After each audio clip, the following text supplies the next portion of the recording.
உங்களுடைய தங்கம், வெள்ளி, வைர நகைகளை உடனே செல் பண்ணுமா? நம்பிக்கையான நிறுவனம் Max Gold. Call 04445454545. Max Gold, cash for gold. Jananayagan படம் 6வது நாளை கடந்து ஓடிக்கொண்டிருக்கிறது. இந்த நேரத்தில் மதுரை பாப்பாம்பட்டியை சேர்ந்த ஒருத்தர் வழக்கு ஒன்று தொடர்ந்துருக்கார். இந்த படத்தை தடை பண்ணணும், இந்த படத்தை நிறுத்தணும், இது சம்மந்தமாக இந்த படத்துடைய இயக்குனர் பதில் சொல்லணும், அதுவும் எங்கள் ஊரை ரொம்ப தப்பாக காமிச்சிருக்காங்க, இந்த பாப்பாம்பட்டியை, இதை இந்த படத்தை நிறுத்தணும் அப்படின்னு சொல்லி 5 நாள் ஓடிருக்கு. இவ்வளோ நாள் அவருக்கு அந்த ஊர் தெரியலையா என்னன்னு தெரியல. மதுரை நீதிமன்றத்தில், உயர்நீதிமன்றத்தில் ஒரு மனு தாக்கல் பண்ணியிருக்காரு. விசாரணைக்கு வந்திருக்கிறது. பட சம்மந்தப்பட்ட வழக்கறிஞர் பேசும்போது என்ன பண்ணியிருக்காரு, சரி படத்தை எங்கே பார்த்தீங்க, அந்த மனு போட்டார்ல அவரை, எந்த தேட்டரில் பார்த்தீங்க, டிக்கெட் எங்கே இருக்குது அப்படின்னு கேட்டோடனே, படத்தை நான் தேட்டரில் பார்க்கல, இந்த திருட்டு இணையத்தில் நான் பார்த்தேன் அப்படின்னு இருக்கார். பாருங்கள், திருட்டு இணையத்தில் படம் பார்த்துருக்கேன் அப்படின்னு இருக்கிறார். ஓகே சரி, அதில் பாப்பாப்பட்டி அப்படின்னு தான் இருக்குதா அப்படின்னா, ஆமாம் பாப்பம்பட்டின்னு இருக்குது. ஏங்க இப்படி தப்பாக சொல்கிறீங்க, இணையத்தில் ஒருத்தர் படம் பார்த்துட்டு இப்படி சொல்கிறாரு, இதில் எந்த விதத்தில் நியாயம் திருட்டுத்தனமாக படம் பார்க்குறதே குற்றம் அப்படின்ற நீதிபதி அதை கண்டிச்சிருக்காரு. இது இணையத்தில் பார்க்குறது தப்பு அப்படின்னு. அதே வேளையில் இந்த வழக்கு சம்பந்தமாக சென்சார் போர்டும் இயக்குனர் எச் வினோத்தும் பதிலளிக்க வேண்டும் அப்படின்ட்டு இந்த விசாரணையை தள்ளி வச்சிருக்கார். எதுக்கு சொல்கிறேன்னா, ஜனநாயகன் மேலே என்ன கோபம்னு தெரியலைங்க இவங்களுக்கு ஒட்டுமொத்தமாக. இப்போ இதுக்கு ஒரு பின்னணியில் யாராவது இருந்தாலும் இருக்கலாம் மேபி ஆனால் நீட்டை பற்றி போய் பேசுங்கன்னா ஜனநாயகனை பற்றி பேசுகிறாங்க, நீட்டுக்கு ஆதரவு கொடுங்கன்னா விஜய் எதிர்ப்பு சொல்லிக்கிட்டு இருக்காங்க. இப்படியா இருக்கும்போது அந்த படம் பாருங்கள், கிட்டத்தட்ட ஒரு 400 கோடி தாண்டி போயிட்டுருக்க போதும். அதில் மாற்றுக்கிறது கிடையாது. வருகிற சனி ஞாயிறுக்கு பிறகு அதனுடைய உண்மையான வசூல் என்னன்னு தெரியும். இது ஒரு பக்கம் இருக்கும் பொழுது, இந்த தாவேக்காவுக்கு எதிராக பேசுபவர்கள், குறிப்பாக எதிர்க்கட்சியை சார்ந்தவர்கள்லாம் தொடர்ச்சியாக கைது செய்யப்படுகிறார்கள் அப்படின்ற மாதிரி ஒரு விமர்சனம் இருக்குது.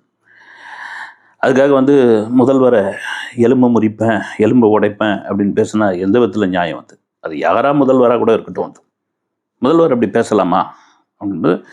பத்திரிகையாளர் நக்கீரன் கோபால், நான் பேசுகிறேன், என்ன பண்ணுறீங்க பார்க்கலாம் அப்படின்னு சொல்லிட்டு அவர் கொஞ்சம் காட்டமாகவே பேசியிருக்காரு. மிக குறிப்பாக என்னென்னா, இந்த ஜனநாயகன்ற ஒரு சனியை 6 மாதம் முன்னாடியே அது செத்து போயிடுச்சு, அதை வச்சு ஏன் கொண்டாடிக்கிட்டு இருக்கீங்க அப்படின்ட்டு அது பேசுகிறார்.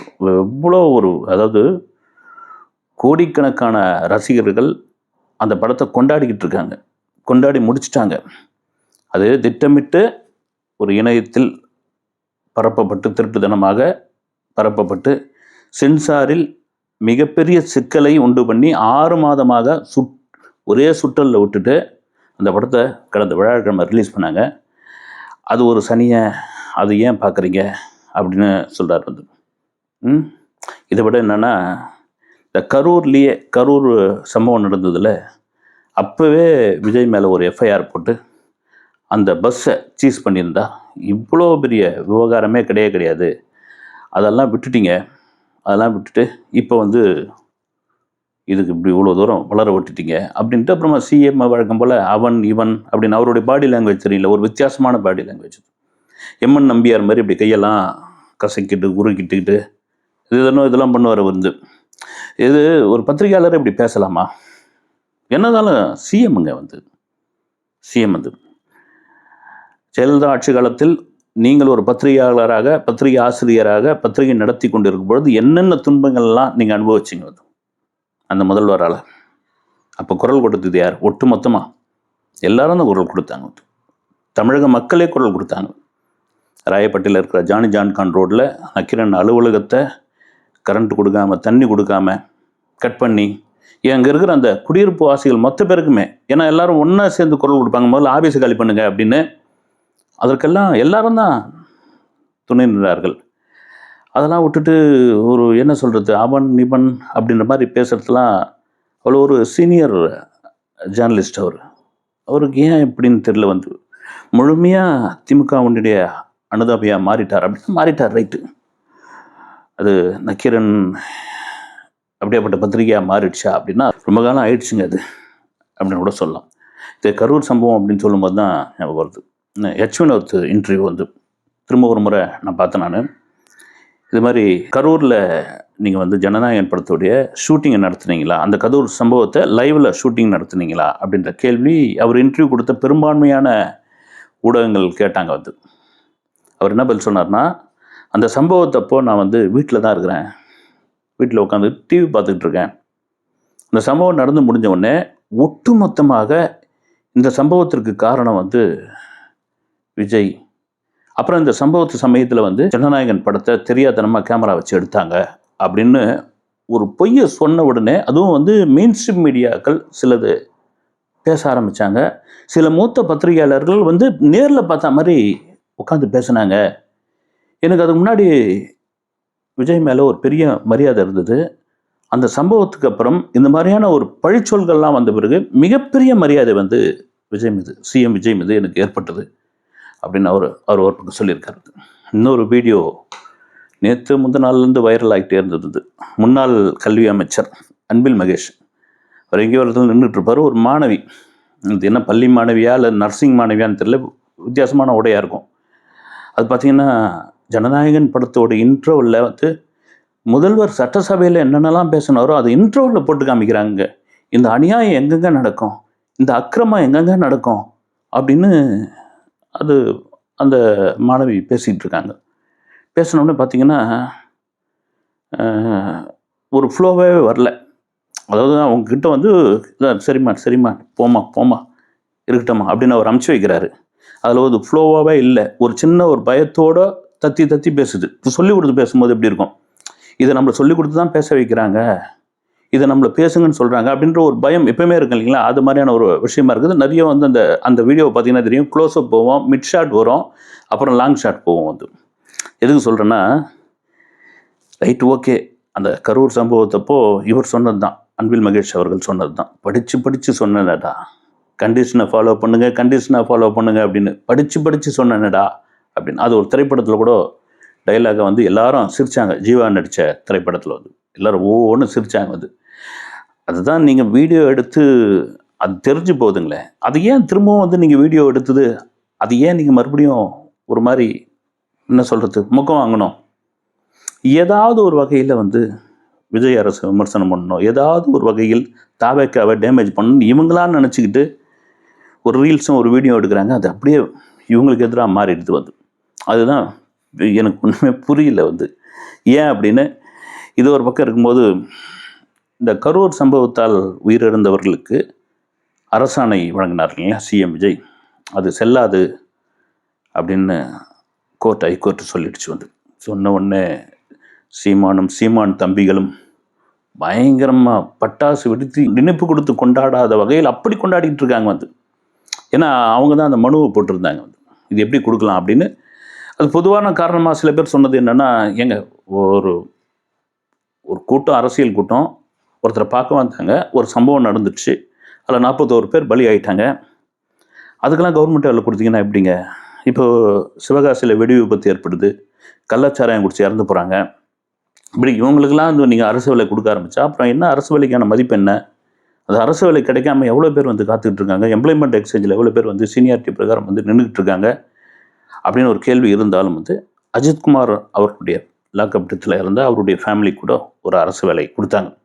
அதே வேளையில் தன்னை பார்க்க வந்த அந்த மக்கள் வந்து விஜய் என்கின்ற அந்த ஒற்றை மனிதனை பார்க்க வந்த அந்த மக்கள், அவங்களுக்கு ஏற்பட்ட அந்த துயரம் அதை அவரால் பொறுத்துக்கவே முடியல. வந்து அதை கூட அவர் கரூர் போகிறார் அப்படின்னு உடனே உச்சநீதிமன்றத்துக்கு திமுக போயிட்டு போகக்கூடாது, உடனே வந்து அவர் நிறுத்துங்க, என் கரூர் போலையான்னு சொல்லிட்டு இருந்தவங்க போகக்கூடாது அப்படின்ட்டு, அப்புறம் அந்த அரசாணையை வழங்கக்கூடாது, நலத்திட்டங்கள் உதவி செய்யக்கூடாது அப்படின் பொழுது உச்சநீதிமன்ற நீதிபதி சொன்னார், அதிகாரத்தில் உள்ளவர் அவர், பாதிக்கப்பட்டவர்களுக்கு உதவி பண்ணுறதுல என்னங்க, அரசாணை கொடுக்குறதுல என்ன தப்பு இருக்குது, அரசு வேலை கொடுக்குறதுல என்ன தப்பு இருக்குது, முதல்வர் தானே கொடுக்குறாரு அப்படின்ற ஒரு விஷயத்தை அப்போ இருக்கிற நீதிபதியை சொல்லியிருக்காரு. இப்போ என்னென்னா, வழக்கம் போல் கண்டிப்பாக உச்சநீதிமன்றத்துக்கு தாவேக்க போவாங்க.